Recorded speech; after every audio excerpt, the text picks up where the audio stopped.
Swayam Prabha. Digital India. Educated India.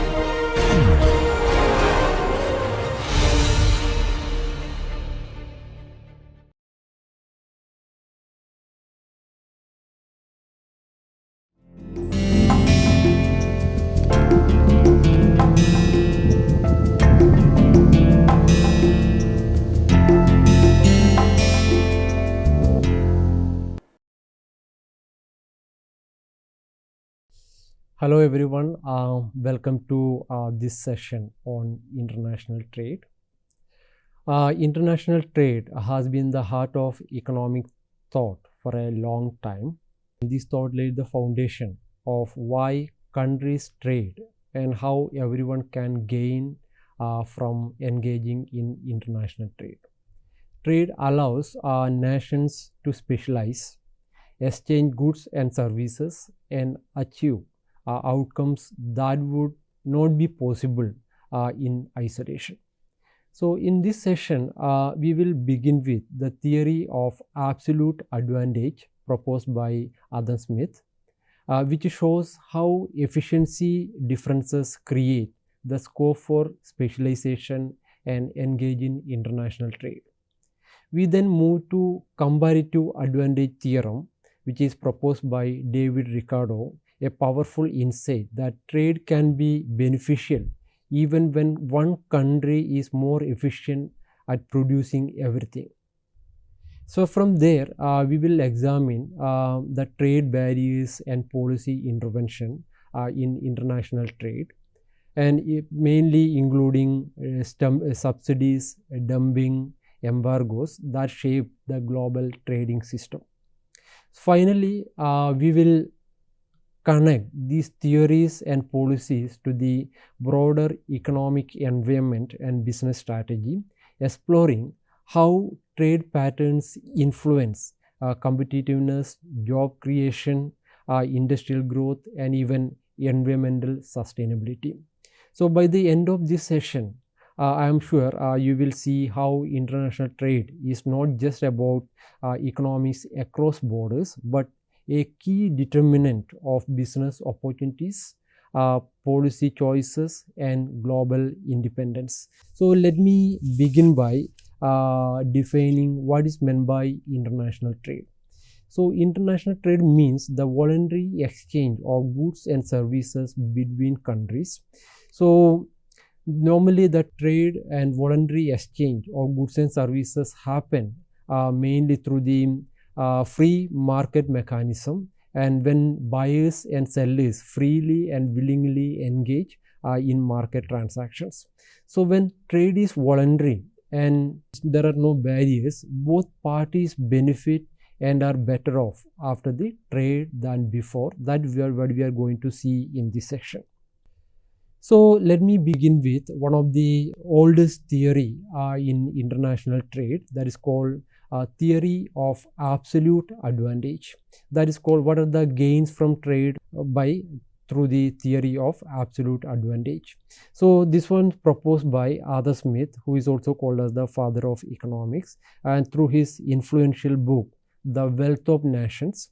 So according to his theorem, countries can gain from trade by specializing in goods and services they produce more efficiently.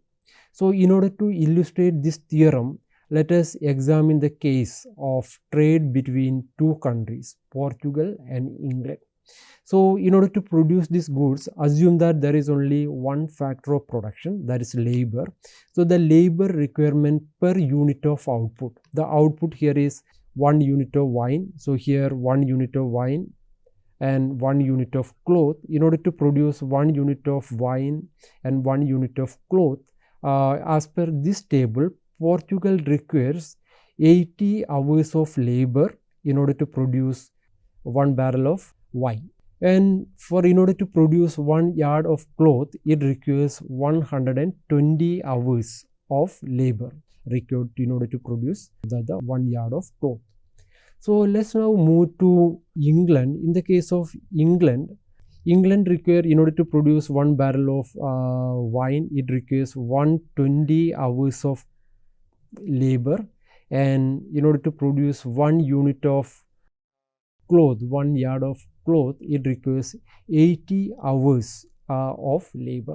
So from this table, what you can see that Portugal has a comparative advantage in the production of wine, because in order to produce 1 unit of wine, it requires only 80 hours of labor. But in order to produce 1 unit of cloth, it requires 120 hours of labor. So at the same time, for England, in order to produce 1 unit of wine, it requires 120 hours of labor. That means it's expensive here, but it requires only 80 hours of labor in order to produce 1 unit of cloth.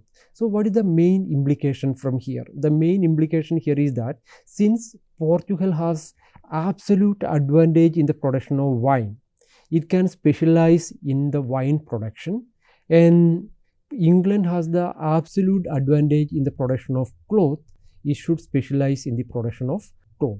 So instead of producing both goods by both countries, suppose in this case Portugal shouldn't produce both wine and cloth, instead it should only produce wine and exports.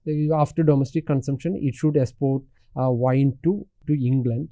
And what England should do, England should specialize in the cloth production, and after meeting the domestic consumption, it should export cloth to Portugal. So simply what this theorem says that countries should specialize where they are having absolute advantage, and then after meeting the domestic requirement, surplus product, they can sell, they can exchange to the foreign country and import those goods and services that it doesn't have absolute advantage. So by trading, both countries can consume more than they could in isolation.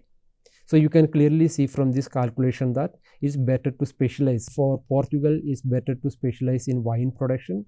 For England, it's better to specialize in cloth and import wine from Portugal. Then another theorem proposed by David Ricardo, it argues that even if a country is more efficient in producing all goods than its trading patterns, then both can still gain from trade. That means called comparative advantage. Assume that one country has absolute advantage in the production of both goods as compared to the other country. Still, it may be having some comparative advantage when it can produce a good at a lower opportunity cost relative to another good compared with its trading partners.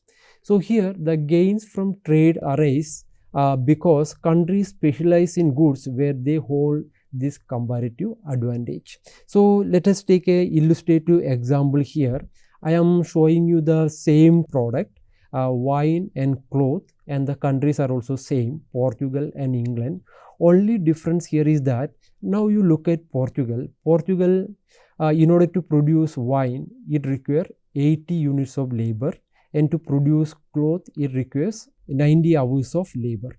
So you can see clearly that Portugal has absolute advantage in the production of wine and cloth. That means it requires 80 hours of labor in order to produce 1 barrel of wine, and 90 hours of labor to produce 1 yard of cloth. But look at England. England, you can see that in the production of wine as compared to Portugal, it requires 120 hours of labor. And similarly, in the production of cloth, so that means here it requires 100 hours of labor. That means greater than the hours of labor required in Portugal, because you can see that 100, that is greater than the 90 in Portugal. So what you can see here is that in this table, Portugal has absolute advantage in both goods, and about England, it has absolute disadvantage in the production of both goods. You can see that clear difference you can see here. But the key point here is that if Portugal is more efficient in both goods, does it still benefit from trade with England? Because you can see here that why should they, you can just look at this table, you can see that why should Portugal specialize in any of these? Because wine it can produce cheaply as compared to England, cloth also it can produce cheaply as compared to England. Then why should it specialize and engage in trade. But the answer lies in comparative advantage.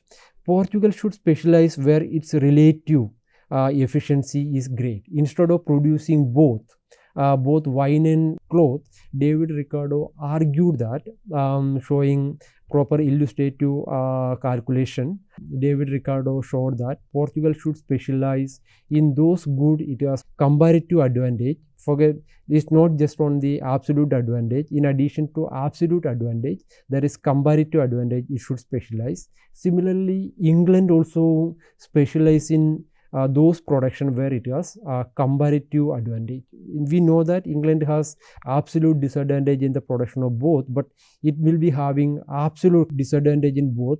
But out of this, where the absolute disadvantage is less in the production of either wine or cloth, looking at that, accordingly it should specialize and engage in trade. So let us go further. So you can see here that the price ratio in autarky means there is no trade. Suppose in Portugal, if there is no free trade, there is no trade between Portugal and England, then the price ratio is going to be like this. Price ratio here is one wine. One wine means 80 units of labor. Then you know that cloth require 90 units of labor. So that means between wine and cloth, you can see that 1 unit of wine equal to less than 1 unit of cloth, right? Because when you calculate the price mainly based on the labor requirement, 1 unit of wine is going to be equal to 0.89 unit of cloth. That is under the scenario of no trade between these two countries. And look at England. If there is no trade, 1 unit of wine equal to 1.2 unit of cloth, because in order to produce 1 unit of wine, it requires 120 hours of labor, and at the same time, in order to produce cloth, it requires only 100 units of labor. So the price ratio is 1 wine is equal to 1.2 cloth. It's all purely based on the labor requirement. We are not taking into account any other, the capital requirement or any other input requirement. So here what you can see that Portugal has comparative advantage in wine production, because here in Portugal 1 wine is equal to 0.89 cloth. And look at, for example, here in the England 1 wine is equal to 1.2 cloth. So if they specialize, suppose here Portugal specialize in the production of wine and England specialize in the production of cloth, both countries are going to benefit, because England too has comparative advantage in the production of cloth. So when Portugal has comparative advantage in wine. So you can look at this figure. So accordingly you can see that the opportunity cost, looking at the opportunity cost, you can see that both country has comparative advantage in the production of each of these products. That means for Portugal it's the wine, and for England it is better to specialize in the production of cloth. So the labor requirement, in order to understand this, in order to understand the comparative advantage, we must look at all 4 labor requirements at the same time. So when you look at the 4 labor requirement, you will come across the concept called opportunity cost. How much you must give up of one product in order to obtain the other, or in order to produce the other. So you can see here, looking at this ratio, you can see that the opportunity cost is written here. It will become more clear when we move here. So look at here, the opportunity cost here. So the opportunity cost for Portugal, you can see that for the wine production, 1 wine is equal to 0.89 cloth, and for cloth, 1 cloth is equal to 1.125 wine. So that means it has lower opportunity cost for wine in terms of cloth. And about England, you can see that looking at this, see this is the opportunity cost, the lower opportunity cost for cloth in terms of wine. So in this case, it is better for Portugal should produce only wine and export wine to England, and England should produce only cloth and export clothes to Portugal. If they specialize in what they have lower opportunity cost and trade for the good which they have higher opportunity cost, both countries can gain from trade. This is the main argument. So to summarize this one in this example, England needs only 100 hours to produce 1 yard of cloth, 120 hours to produce 1 barrel of wine, but Portugal can produce wine using less than 80 hours. So here the key point is that Portugal can produce wine using less than 80 hours than it needs for producing cloth.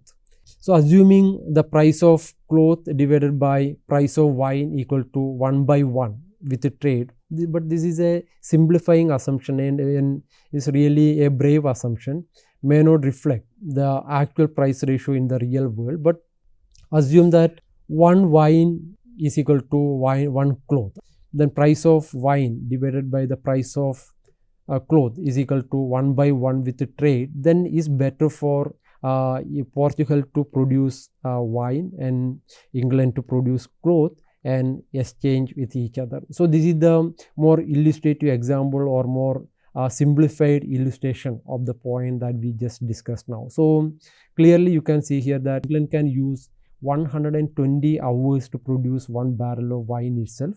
That means producing wine directly. Or England can use 100 hours to produce a yard of cloth which it can sell for 1 barrel of wine. Ricardo called this indirectly producing wine.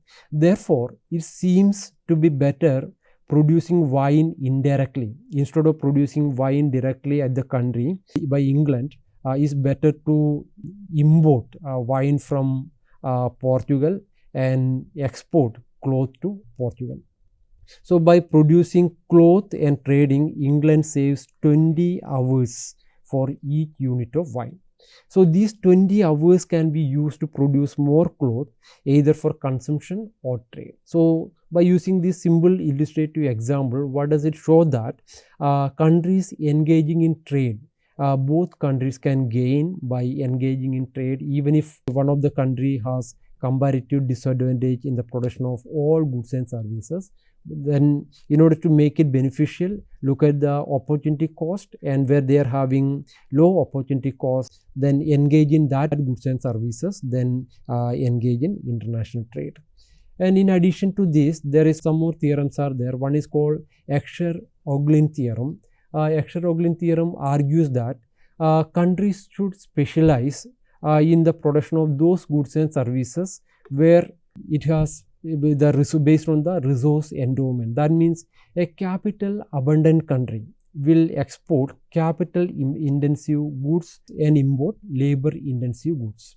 Similarly, a labor abundant country, a labor surplus country, it can export labor intensive goods and import capital intensive goods. Then in that is the case, both countries can benefit. So let me now list out some of the advantages of international trade. One is called it lower cost and increase efficiency. So the case that we discussed in the comparative advantage theorem as well as Escher-Oglin theorem. So countries which is having lower opportunity cost and where it has increased efficiency, it should specialize in those and gain from international trade. And in addition to that, countries can access to resources and inputs. For instance, importing raw materials, components, technologies from other countries can give business accesses to resources and inputs that may be unavailable or more expensive domestically. For instance, you know that India is having shortage of petroleum products. So that resource India is deficient. So India can import that one from abroad, and where we have comparative advantage, for example, textiles production, software and computer hardware production and all, there we can export. And similarly, it will increase market opportunities, and it also helps in economies of scale. Economies of scale means where it has lower opportunity cost. If it specializes in the production of some specific goods and services, then the economies of scale, producing at a large scale, that would reduce the marginal cost of production, and mainly because of the economies of scale, and then it can benefit. And you know that when there is economies of scale, the marginal cost of production declines, profit will increase. And then another advantage is exchange of knowledge and technology, and furthermore it enhances consumer choices. So by participating in international trade, consumers from both countries can benefit from international trade through access to a broader variety of goods and services, often at competitive prices, leading to increased living standards and quality of life. So having discussed this one, let us now move to some kind of trade barriers that happen between countries. So in this case, let us make a distinction between free trade and trade barriers. So free trade means countries can trade freely with each other. There is no barriers. That means nothing hinders or gets in the way from two nations trading with each other. So that means there is no tariff, there is no quotas. So the countries who can produce the goods and services cheaply, they can specialize in that, and they can export this to other countries where it's available expensively. So that means free trade. Free trade clearly means that suppose other than transportation cost between countries, there shouldn't be any other cost, no trade barriers. However, sometimes countries complain about trade. That means too much trade causes workers to lose jobs and home industries to collapse. So you know that if the foreign country can produce goods and services very cheaply, and then they export all their goods and services to, for example, in India, to India. So that means we'll be getting everything cheaply, but at the same time you can see that it causes the domestic industries to collapse, because everything we are importing from abroad, that means the domestic firms collapse and people will lose job. Domestically, the people will lose job. The GDP is going to decline. Government revenue, government tax going to decline. So because of that, countries sometimes try to restrict trade by creating trade barriers. So this is often called as protectionism. Protectionism means in order to protect the domestic industries, domestic producers' interest, and as well as the domestic workers, countries often engage in protectionism. That means they impose trade barriers, which is often called as trade hindrance. So one of the trade barrier is called tariff. There are mainly two types of trade barriers. One is called tariff, the other one is called quota. A tariff is a tax put on goods imported from abroad, that is also called as import duty, and aims to raise the price of the imported product domestically. So as a result, the foreign products become expensive in the domestic market, then making people more likely to purchase the domestic products. So the European Union removes tariffs. However, some countries, they won't impose tariff between them. For example, EU, there is no tariff between member nations, but they impose tariff on non-members. Similarly, NAFTA allows free trade between Mexico, Canada and the United States, but they impose tariff on other countries. So when tariff is imposed, that means if there is a tariff, exporters need to provide tariff. That means the price of when they sell this product in the foreign market, the price of that product is going to be increased. Then as a result, it will be difficult for them to sell. So as a result, the theoretical expectation is that tariff will reduce the trade in on which goods the tariff is imposed, their trade will decline. Another form of trade barrier is quotas. Quota is a restriction on the maximum quantity of goods that can be imported. So taking some of the examples from India, some point of time, India imposed textile quota. That means to protect the domestic textile industry by limiting imports of textiles from specific countries within a given period of time. Similarly, agricultural quotas are there mainly to safeguard the interest of farmers by restricting imports of products such as rice, wheat and sugar. And similarly, there were steel quotas in India in order to control the volume of imported steel to support the domestic steel producers.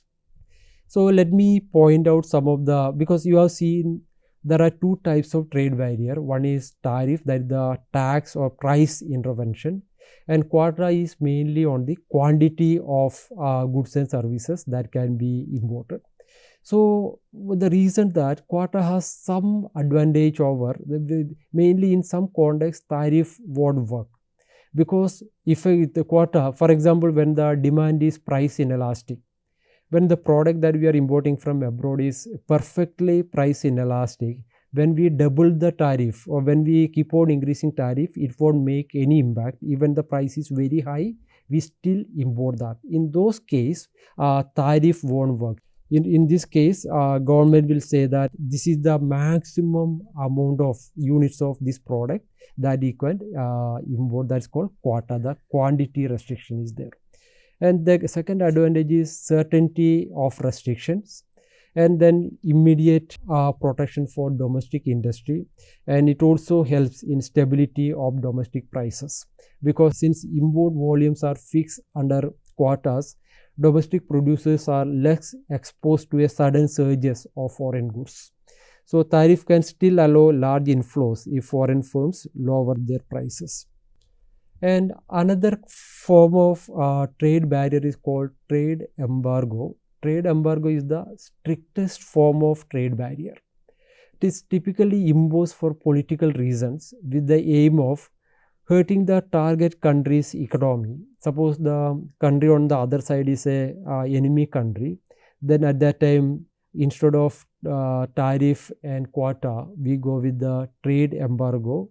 That means strictest form means complete ban of trade between countries, and is mainly to undermining its political leadership. So unlike tariff or quotas, an embargo usually means a complete ban on trade. So you can see recently the India-Pakistan trade embargo after the removal of Article 370A. There was a trade embargo. That the idea is that a complete ban on trade. Then suppose in order to overcome, sometime domestic country, the government in the domestic country, they give export subsidies to the export so that their cost of production declines, so that they can sell product at the foreign country at a lower price.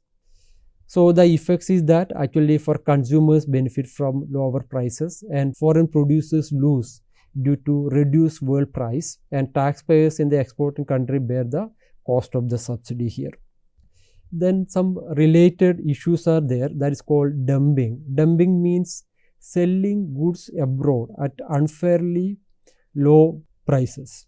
That means suppose you sell a product in India, for example, 100 rupees, but the same product in abroad, suppose you sell at 50 rupees. That means that is called dumping. But in WTO, there is certain restriction for that. Countries cannot sell like that. They cannot sell the product, goods and services in the foreign market at less than the domestic price. Suppose, as I mentioned, if we are selling a product in India at 100 rupees, the same product cannot be sold in US or UK at rupees 50. That is called anti-dumping. Anti-dumping means policies to protect domestic producers from such practices. Because what happened that government gives export subsidy. So suppose we want to capture foreign markets, the government can give a huge amount of export subsidy, then they can sell the product in the foreign market at a very low price. That is nothing but dumping. But then the producers in that country will get badly hurt. So in order to avoid that, there are several anti-dumping measures. Mainly in the WTO clause, it is clearly mentioned that countries shouldn't engage in dumping. So there are several arguments for restricting trade against free trade. One is called job argument, because it protects trade destroys domestic jobs, because if more goods and services are imported from abroad, then means we are exporting jobs to abroad, right? That means the domestic industries, domestic firm will close down. That means trade destroys domestic jobs. And national security argument also highlighted, especially in the case of critical goods and services, including defense. Another key argument called infant industry argument. Infant industry argument means mainly in the low and middle income countries, new industries, new firms may need temporary protection to develop. That means just like an infant in the infancy stage, it needs support. We cannot ask the infant to walk immediately. So similarly for the industries, firms, when they are in the early stages of their development, they need protection from foreign competitors, foreign producers. In that case, there is a restriction for international trade, but challenge is that it is hard to implement in practice. Temporary protection often becomes permanent, and some industries grow without protection. And there is also called environmental protection, because one example is EU's carbon border adjustment mechanism. They put tax on imports based on the carbon emissions to ensure fair pricing and reduce pollution. So the cost of trade barriers, I have listed some of the cost of trade barriers here. And what we have done in this session is that we discuss what is meant by international trade, and by using the basic theorems, the absolute advantages and comparative advantages, we say that trade enables specialization, efficiency and mutual gains, and it also give the comparative advantage. It explains why all countries benefit even with unequal efficiency. And also we discuss some of the trade policies, trade restrictions, including tariff, subsidies, embargoes, and it all shape global competitiveness. So overall, international trade, it affects jobs, industries and national securities, and it is critical to understand the international trade dynamics, international relationship, and these are all important for businesses, firms, while designing the business strategies and to be very competitive in its operations. Thank you for watching this session, and see you in the next session. Thank you.